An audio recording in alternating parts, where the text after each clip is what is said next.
कि आप मुझे धन दे दीजिए, मैं आपका वापस कर दूंगा धन। तो युधिष्ठिर महाराज ने कहा, ब्राह्मण अभी मैं थोड़ी सभा में विचार विमर्श कर रहा हूं, कल लेने आना धन। उसमें भीम भी बैठा था, बाकी भाई भी बैठे थे। उसी समय भीम उठ करके बाहर ड्रम बजाने लगा जोर जोर से, सुनो सुनो सुनो। सब दौड़े चले आए भीम की बात सुनने के लिए।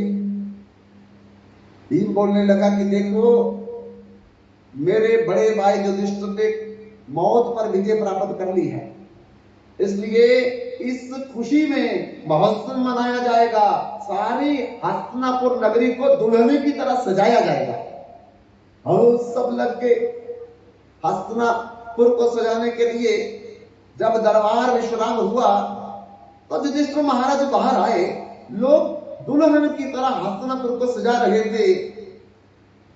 युधिष्ठिर ने भीम को बुला करके पूछा, अरे ये क्या हो रहा है, कौन सा महोत्सव है, हस्तिनापुर को सजाया जा रहा है? भीम ने कहा, आपने मौत पर विजय प्राप्त कर ली है, इसलिए उसी खुशी में हम महोत्सव मनाने जा रहे हैं, हस्तिनापुर को दुल्हन की तरह सजा करके। अरे मैंने मौत को विजय कर लिया, जीत लिया? अरे बड़ा मूर्ख है तू, क्या बोल रहा है? आप ही तो दरबार में कहा ब्राह्मण को जो धन लेने आया था कन्या के विवाह के लिए, कल आना। आपको मैंने कल कहा था, पर मौत पर मैंने कैसे विजय? आपको इसका मतलब कल आप जीवित रहेंगे, तभी तो आपने बोला। ओ, अपनी गलती पर रियलाइज किया, प्रायश्चित किया, पश्चाताप किया। मुझे ऐसा नहीं बोलना चाहिए था कि कल आ जाना। तो इसलिए रावण ने कहा, कल करे सो आज कर, आज करे सो अब, पल में परले होगी फिर करेगा कब। बंधु, ये मौत का कोई भरोसा नहीं है, कब आ जाए कब ना आए, कोई लिख करके नहीं दे सकता है। इसलिए सदा निबजते रहना तुम बात जिंदड़ी का, सदा निबजते रहना तुम बात जिंदड़ी का, सदा निबजते रहना तुम बात जिंदड़ी का, सदा निबजते रहना तुम बात जिंदड़ी का, सदा निबजते रहना तुम बात जिंदड़ी का, सदा निबजते रहना तुम बात जिंदड़ी का, सदा निबजते रहना। एक दिन तार ने टूट जाना है, एक दिन तार ने टूट जाना है, एक दिन तार ने टूट जाना है, एक दिन तार ने टूट जाना है। मस्त चमा दे पहना तो बात करेगा सदा निबजते रहना, तो बात करेगा सदा निबजते रहना।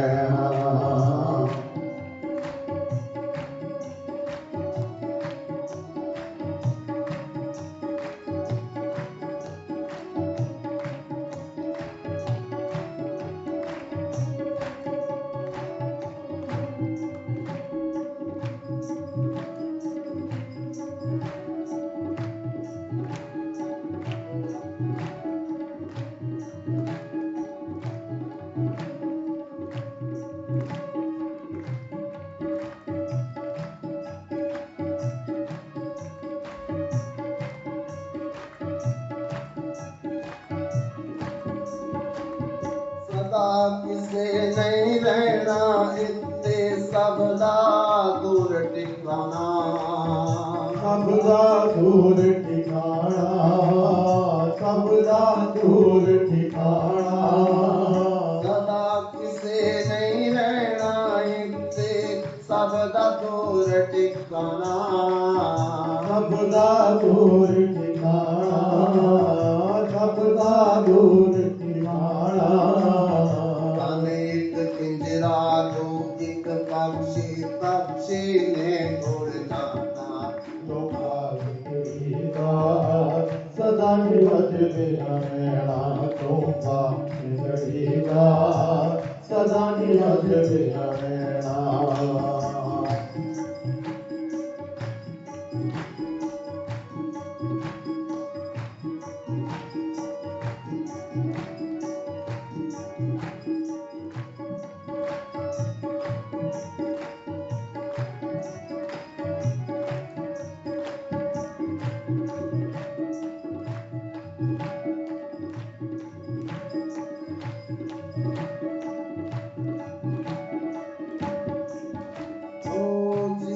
जीना सब कोई आके मौत करी सिर उठते। मौत करी सिर उठते, मौत करी सिर उठते। जीना सब कोई आके मौत करी सिर उठते।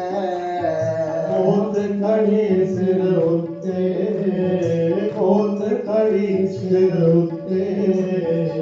तेरे नालो लख लख सोने खाक अंदर जा सकते।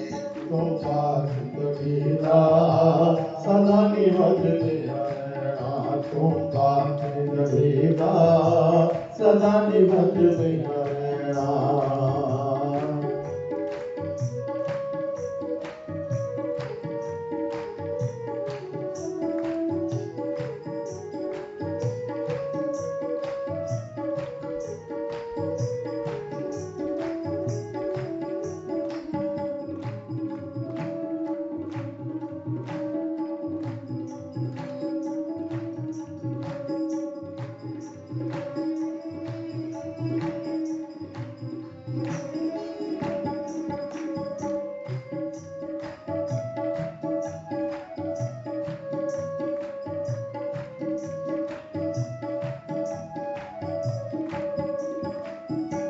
कितने तेरे भक्त बडेरे जिन्होंने तेनू जणिया। ताने तेनू जणिया, जिन्हाने तेनू जणिया।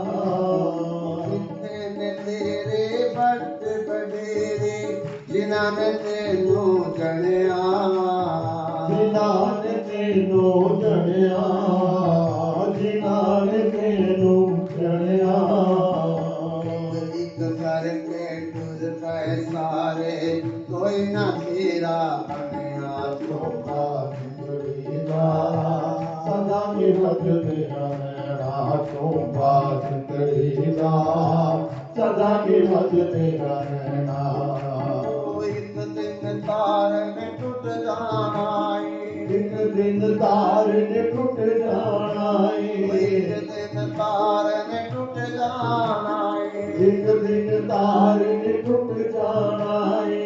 बस जमा दे कहना चोपा जिंदगीदा सदा निवज बिहरेणा। चोपा जिंदगीदा सदा निवज बिहरेणा। चोपा जिंदगीदा सदा निवज बिहरेणा। चोपा जिंदगीदा सदा निवज बिहरेणा। चोपा जिंदगीदा सदा निवज बिहरेणा। चोपा जिंदगीदा सदा निवज बिहरेणा। चोपा जिंदगीदा सदा निवज बिहरेणा।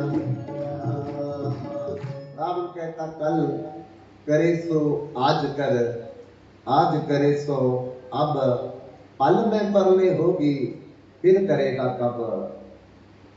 लक्ष्मण जी ने कहा आप ऐसा क्यों कहती है? तो रावण ने बताया कि मैंने भगवान शंकर की तपस्या करके भगवान शंकर को प्रसन्न कर लिया। और जब भगवान शंकर प्रसन्न हो गए तो मुझे बोलने लगे वर मांगो। मैंने कहा अगर आप मेरी तपस्या पर प्रसन्न है तो मुझे वरदान दीजिए, मैं अमर हो जाऊंगा, मुझे कोई मार ना सके। भगवान शंकर ने कहा कि ये वरदान हम आपको नहीं दे सकते, और कोई वरदान मांग लो इसलिए बदले में। तो मैंने कहा कि आप ही दे दो। फिर जब आप मेरा मांगा वरदान नहीं दे सकते, आप जो चाहते हो वो वरदान दे दीजिए। तब भगवान शंकर ने कहा कि रावण, मैं तुझे 5 स्थान बताता, और उन 5 स्थानों पर अगर तुम एक ही दिन में मेरी बताए अनुसार सीढ़ियां बना दोगे, तुम अमर हो जाओ। तो मैंने भगवान शंकर से पूछा, उन्होंने मुझे 5 जगहें बता दी। बंधु, वो 2 जगह आपके हिमाचल में, एक उत्तराखंड में, एक हरिद्वार में, और एक स्वर्गारोहण में। हिमाचल की सीढ़ियां भी बना दी, हरिद्वार की हर की पौड़ी रावण ने बनाई है, ये भी बना दी, और उत्तराखंड की एक मंदिर की सीढ़ियां वो भी रावण ने बना डाली। लेकिन उसके बाद स्वर्ग में जाने के लिए रावण सीढ़ियां बनाने लगा कि हम सीढ़ियों से चढ़ करके स्वर्ग में जाया करेंगे। और बनाते बनाते रावण ने लगता 7 सीढ़ियां बना डाली। अभी 12 बजे का समय हुआ था। रावण मन में सोचने लगा, अरे अभी तो 12 बजे हैं दिन के, और 5वें स्थान पर भी मैंने 7 सीढ़ियां बना ली है, बाकी का समय मैं क्या करूंगा। तो मन में आया, अभी मुझे थोड़ा आराम कर लेना चाहिए, और फिर थकावट जब दूर हो जाएगी तो स्वर्ग की सीढ़ियां बना डालूंगा मैं आज ही। रावण थकावट दूर करने के लिए बट वृक्ष के नीचे थोड़ा सा बैठा।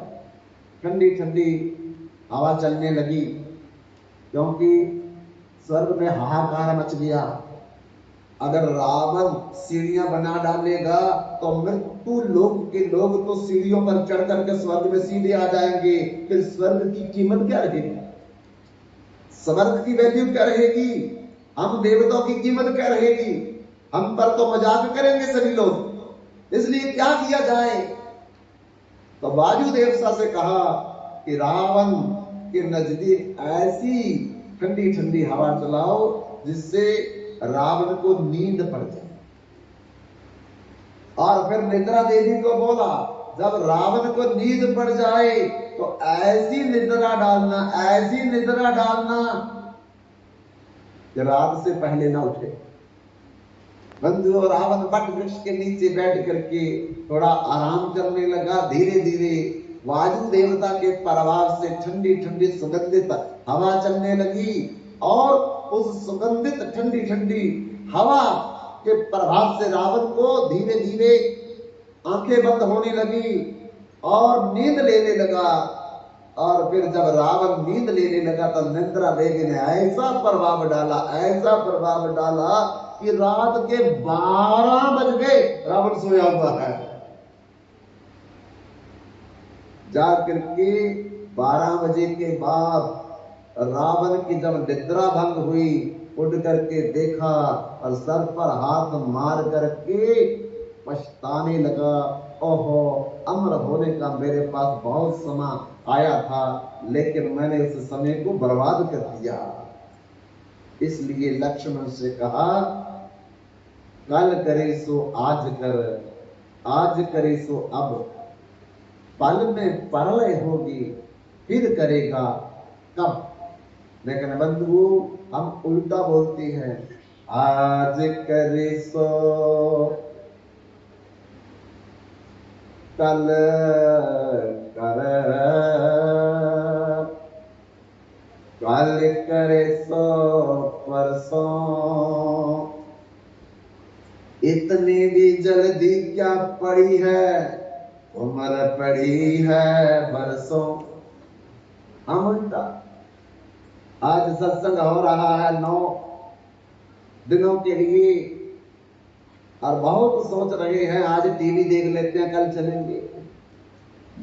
तो कल रहे नहीं तो फिर क्या चलेंगे।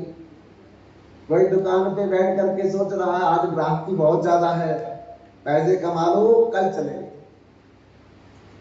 तो बंधु, कल नाम काल का, कल आएगा या नहीं आएगा ये किसी को गारंटी और वारंटी नहीं है। इसलिए जो समय तेरे हाथ में उसकी कर ले संभाल। जो मेरे पास समय है अपने खाते में भगवत सत्संग, भगवत कथा, भगवत कीर्तन मुझे जोड़ लेना चाहिए। क्यों? हरि सुमिरन को जीवा दित्ती, हरि दर्शन को अखी, एक एक सवास अमोलक बंदया, हाथ नहीं आउना लक्की। 24,700 श्वास दा तेनू रोज दा काटा, आमदन मूल न थीवे, जिस बंदे नो इना काटा होवे, ओ हस हस की वे जीवी। कहत कबीर सुनो बैसागो, राम नाम रस पीवे। भैया पता नहीं श्वास निकला हुआ वापस आएगा या नहीं आएगा। अगर नहीं आया तो फिर राम नाम सत्य। इसलिए मुड़ा श्वास तो मुर्दा, आया श्वास तो आदमी। एक श्वास पर हमारी जिंदगी टिकी हुई है। अगर ये समय पर वापस आ गया तो आदमी, अगर समय पर वापस नहीं आया, मुड़ गया तो मुर्दा। इसलिए हम लोगों को अपना समय जो है एक कीमती अमूल्य समझ करके इसको पकड़ करके रखना चाहिए। क्यों? दुनिया में दो चीजें ऐसी है जो फिर कभी वापस नहीं आती। कौन कौन सी? जबान से बोला हुआ शब्द कभी वापस नहीं आएगा और गुजरा हुआ समय कभी वापस नहीं आएगा। इसलिए दो चीजों को कभी बर्बाद नहीं करना चाहिए। सत्संग का क्षण और प्रसाद का कारण, ये जीवन हमारा बदल सकते हैं। इसलिए सावधान होकर के अपने समय को सदुपयोग करते हुए हमको इसकी संभाल करनी चाहिए।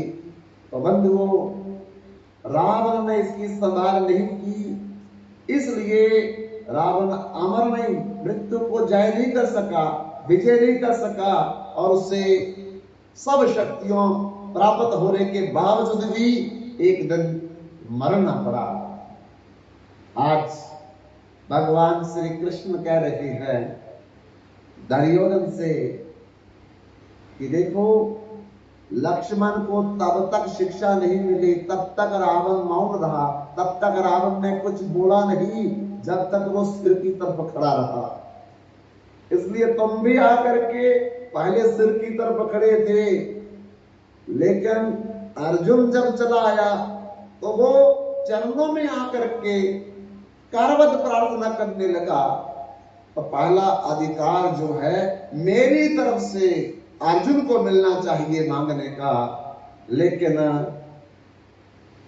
अर्जुन ने कहा कि ये हमारा अनुज है, छोटा है, और मेरा फर्ज बनता है कि भले मेरा अधिकार पहले हो, पर अनुज देखते हुए दुर्योधन को अधिकार पहले मिलना चाहिए आपसे मांगने का। तब भगवान ने कहा ठीक है, अब मेरा फैसला सुन लो। मैं युद्ध में दो भाग करके सहायता करूंगा। एक तरफ तो मैं रहूंगा, ना शस्त्र ना अस्त्र ना युद्ध करूंगा, केवल मैं निहत्था होकर के रहूंगा।